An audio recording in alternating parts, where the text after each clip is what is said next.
Oui, bonjour à tous, Sylvain Cordier, postdoctorant au LIRID à l'Université de Sherbrooke. Cette année, j'ai travaillé sur une revue de littérature de la modélisation des impacts environnementaux de l'économie de la fonctionnalité. Ce travail a été réalisé en collaboration avec ma collègue Léontine Duro et sous la direction du professeur Benamor. Donc, je vais vous présenter la méthode de la de la revue de littérature, les résultats avec des exemples d'études ainsi que les limites de la revue. On peut aller à la slide 3 où je présente aussi des sous-objectifs qui étaient d'identifier les paramètres clés d'une analyse de cycle de vie dans le cadre de l'économie de la fonctionnalité et de montrer les lacunes des modélisations ACV dans ce cas-là. Euh, Dans la slide suivante, je présente brièvement l'analyse de cycle de vie qui peut être appliquée à un produit ou à un service. Dans cette approche, on cherche à modéliser toutes les phases du cycle de vie du produit, de sa production à sa fin de vie. Et en fait, là, on quantifie les échanges entre l'environnement et le produit pour pouvoir faire une évaluation des impacts environnementaux comme les dommages sur la santé humaine, sur la qualité des écosystèmes ou sur le changement climatique. À la slide suivante, je fais aussi une brève introduction de l'économie de la fonctionnalité où on cherche à fournir euh, des solutions intégrées de services et de biens reposant sur la vente d'un usage ou d'une performance d'usage et non sur la simple vente de produits, de biens. Donc, l'objectif est de permettre une consommation moindre des ressources naturelles dans une optique euh, toujours de développement économique. Donc, pour ce qui suit à la slide suivante, pour illustrer cette définition, on a pu recenser des exemples comme Michelin qui ne vend plus les pneus, euh, qui vend plus les pneus aux entreprises de transport, mais qui prend en charge l'ensemble du cycle de vie des pneus chez le client et peut être amené à ajuster le gonflage puisque c'est une incidence sur la consommation, conseiller les chauffeurs sur la conduite ou prendre en charge la refabrication des pneus ou la fin de vie des pneus. Un autre exemple dans la slide suivante. Dumont Énergie a développé un modèle en économie de la fonctionnalité où ils ne vendent plus la chaudière, mais ils vendent le confort thermique optimisé et adapté aux besoins du client. Et enfin, un troisième exemple avec Decathlon, où le client n'achète plus le produit de sport ni ni ne loue uniquement un type de bien, mais il paye un service de mise à disposition d'articles de sport qui est adapté à ses besoins selon sa pratique et selon les saisons. Donc, pour ce qui suit, en intégrant le modèle de l'économie de la fonctionnalité à l'ensemble du cycle de vie, les entités qui sont responsables des étapes, elles vont changer par rapport au modèle standard, ce qui est représenté dans la figure où les entreprises qui mettent en place l'économie de la fonctionnalité, elles reprennent une forme de pouvoir sur le cycle de vie des produits. Pour donner des exemples dans la slide qui suit, par exemple, la phase d'approvisionnement des matières premières. Dans certains cas, l'économie de la fonctionnalité pour améliorer l'approvisionnement en matières premières, euh, en approvisionnement des pièces et des matières recyclées, puisque l'entreprise, en optimisant la fin de vie, elle peut développer des solutions de recyclage. Pour la production, l'entreprise aura tendance à utiliser plus de stratégies d'éco-conception pour optimiser la réparabilité ou la gestion en fin de vie. Pour le transport, les phases de transport, elles sont potentiellement plus nombreuses si les équipements sont déplacés entre différents contrats de service, mais au moins elles restent sous la responsabilité de l'entreprise qui peut optimiser ces phases de transport. Donc c'est sur toutes les phases du cycle de vie du produit, l'entreprise elle peut avoir son influence. Et à la slide 11, s'il vous plaît, donc voilà, ce sont d'autres représentations de ce que je viens d'introduire, ou par exemple à gauche, On peut augmenter l'utilisation, puisque l'utilisation d'un produit va servir à plusieurs consommateurs. Ou à droite, on va améliorer la réparabilité puis la réutilisation. Euh, Par rapport à comment dire, dans les ACV qui sont appliqués à ces modèles, on n'en a pas trouvé énormément. C'est pourquoi nous avons aussi considéré des modèles qui s'en rapprochaient, comme la location, le partage ou les systèmes de produits-services. Donc, ces derniers peuvent être semblables à des modèles d'économie de la fonctionnalité. Si les paramètres de service ne sont pas la seule distinction avec le modèle classique, puisque pour être comparable à l'économie de la fonctionnalité, on doit pouvoir venir modifier toutes les étapes du cycle de vie, donc pas uniquement euh, la multiplication de l'utilisation avec plusieurs utilisateurs, mais aussi les phases de conception, de production et ainsi de suite.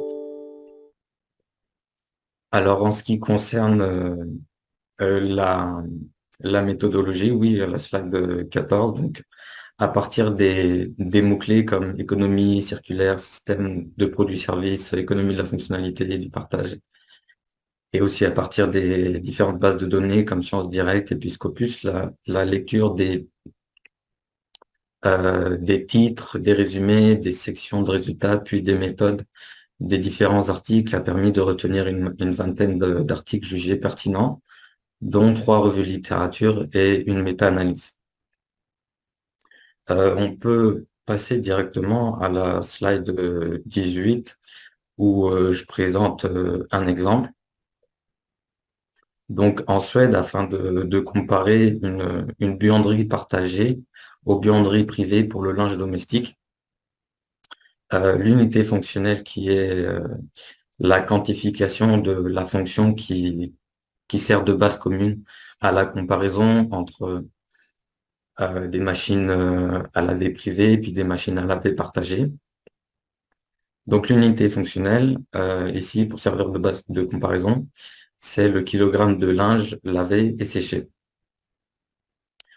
Pour cela, 3 scénarios laveuse plus sécheuse sont comparés et les auteurs, ils ont également alloué les émissions qui sont liées à l'utilisation du bâtiment selon leur rapport national sur l'efficacité énergétique au mètre carré des bâtiments. Et donc les machines comparées permettent la même fonction, mais elles n'ont pas les mêmes capacités, puisque les machines destinées au partage doivent permettre un usage plus fréquent que les machines privées.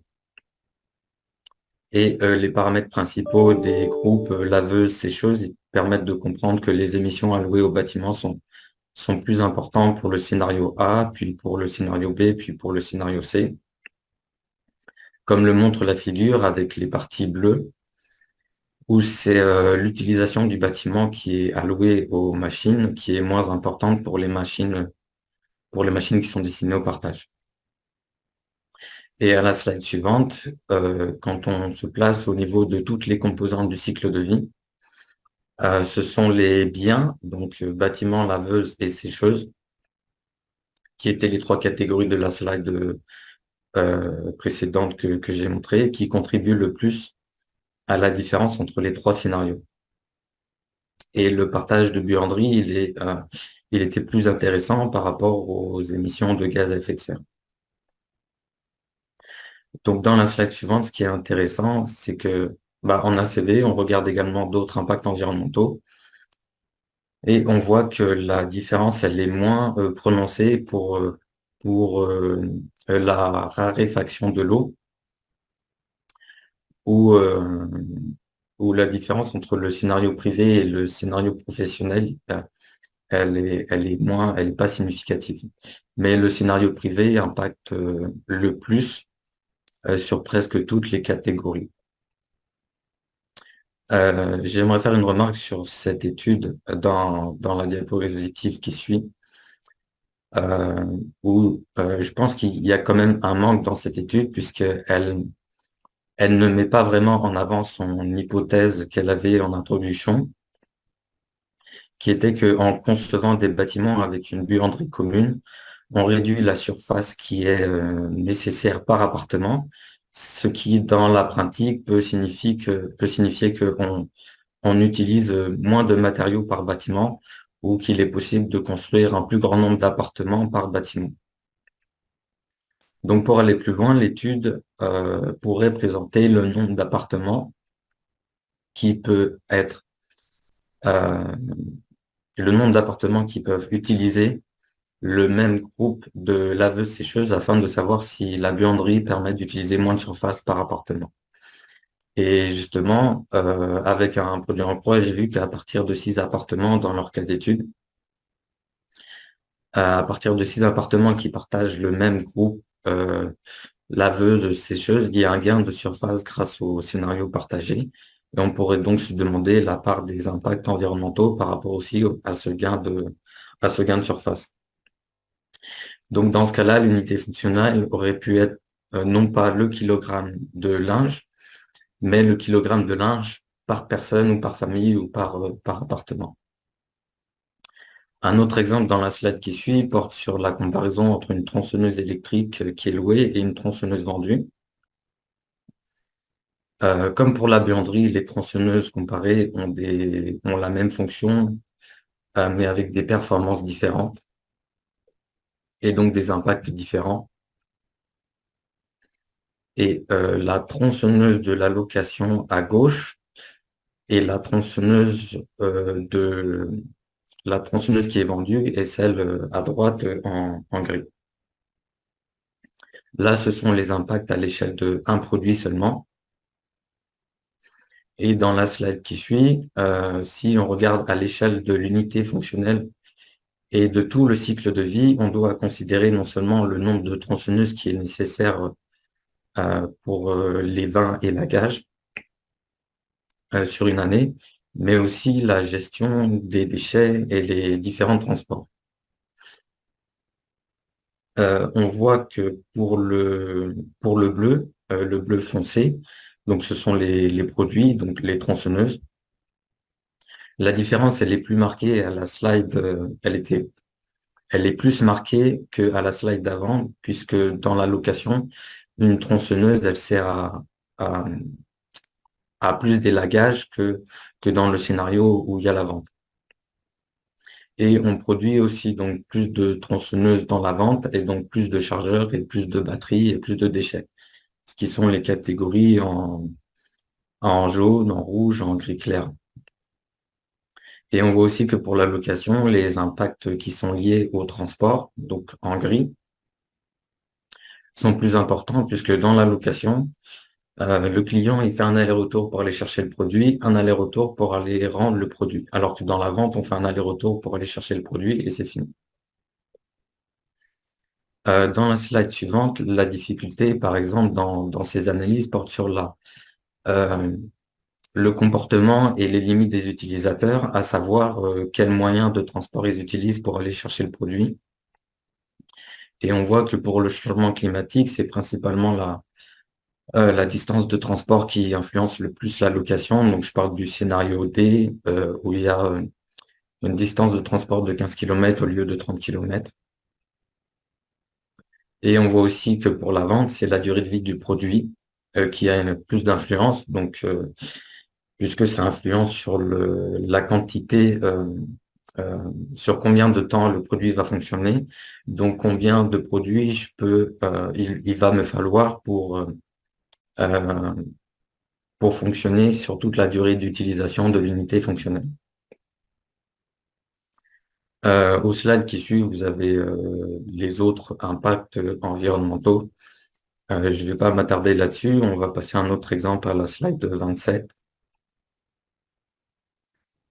où cette étude elle compare les impacts du modèle commercial de la location, donc c'est le scénario B, et le modèle conventionnel de la fabrication et de la vente, qui est le scénario A. Donc elle examine un purificateur d'eau à usage domestique en définissant des différents scénarios d'exploitation et de maintenance pour deux modèles.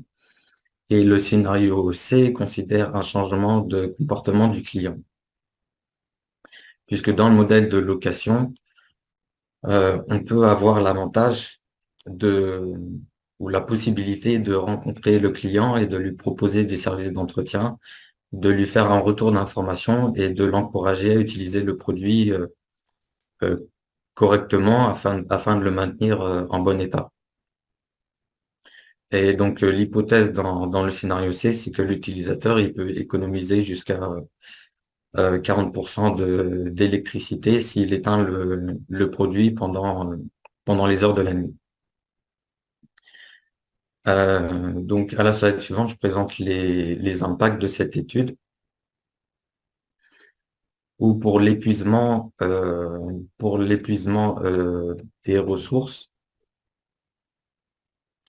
on voit que la vente, elle est mieux que la location s'il n'y a pas d'influence sur le comportement, où on voit que justement le scénario C, ben là, il est plus avantageux que la vente. Je vais passer l'exemple suivant, qui là concernait des vélos dans la ville de Lyon. Euh, je vais plutôt aller au résumé des paramètres importants de toutes ces études à la slide 32. Et dans la plupart des études, les paramètres les plus susceptibles de changer l'avantage de la vente par rapport à l'autre modèle d'affaires, ils étaient les suivants. Donc, par exemple, la différence de gamme entre le produit qui est vendu et le produit qui est loué ou qui est mis en service, le mix énergétique dans le pays où on utilise le produit, tout ce qui concerne la logistique et puis les transports. Et par exemple, un paramètre qui est intéressant, comme pour ce que j'ai présenté avec le purificateur de l'eau, c'est le comportement des consommateurs. Euh, et puis ça, il me semble que ça avait aussi été souligné en discussion dans l'article des tronçonneuses où le comportement des consommateurs il pouvait être impactant puisque on pouvait avoir des utilisateurs hybrides qui pourraient faire de l'allocation en plus de posséder différents produits de location puisque vu que les produits n'ont pas forcément les mêmes performances, on peut être intéressé à à louer un produit qui est plus performant pour améliorer son activité.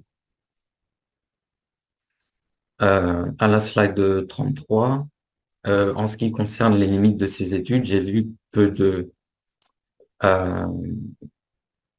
par exemple, dans la méta-analyse, qui a analysé plusieurs études de cas, elle soulignait que la collecte et l'utilisation des données empiriques, elle faisait cruellement défaut. Je reviendrai un peu là-dessus par la suite. Et en ce qui concerne les limites des études, pour les slides qui suivent, la slide 35. Donc j'ai vu peu de modélisation explicite de la fin de vie, et ça peut être important puisque le producteur, il est rendu responsable du produit qui est utilisé et donc de sa fin de vie, mais peu d'études ont modélisé différents scénarios de fin de vie. En ce qui concerne les données, pour l'évaluation de modèles économiques émergents, pour l'évaluation de nouveaux services, bah, c'est difficile d'avoir des données puisque les données, elles manquent et c'est quelque chose qui est nouveau.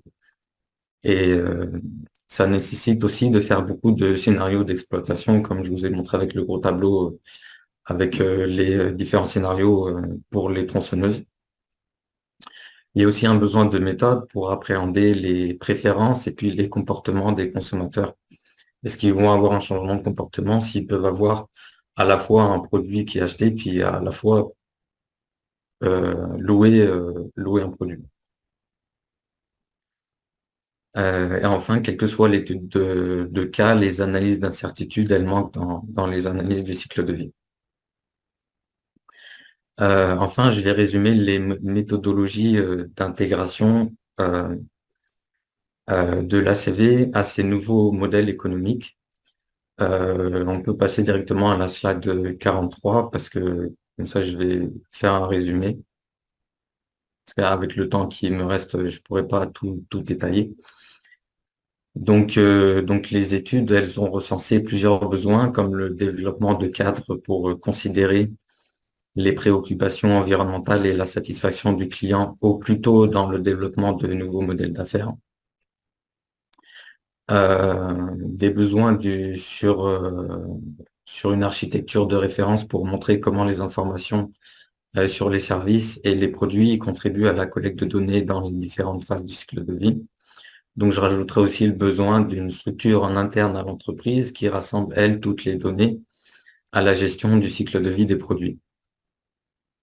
Aussi des besoins d'une liste de contrôle détaillée des catégories d'informations importantes pour chaque phase du cycle de vie ou des besoins dans les lignes directrices pour appliquer l'ACV et ou avoir des outils simplifiés. Donc, c'est pour ça que les différentes méthodologies elles font appel à des développements de cadres et de lignes directrices ou à des constructions de modèles en interne ou simplement en faisant l'évaluation d'autres modèles existants qui pourraient s'appliquer à l'entreprise euh, qui désire faire ce nouveau modèle d'affaires, que ce soit l'économie de la fonctionnalité. On peut aller à la slide 45 pour conclure et les limites donc qui résidaient la limite dans cette revue de littérature, elle résidait dans la difficulté parfois de catégoriser une étude par rapport à son modèle économique et donc de trouver des études spécifiques à l'économie de la fonctionnalité où l'entreprise agit vraiment sur toutes les étapes du cycle de vie des produits. Et on voit clairement une différence entre la vente du produit qui sera possédé par le consommateur et l'économie de la fonctionnalité où l'entreprise, elle vend un service et elle gère tout le cycle de vie du produit. Donc voilà, je vous remercie pour votre attention.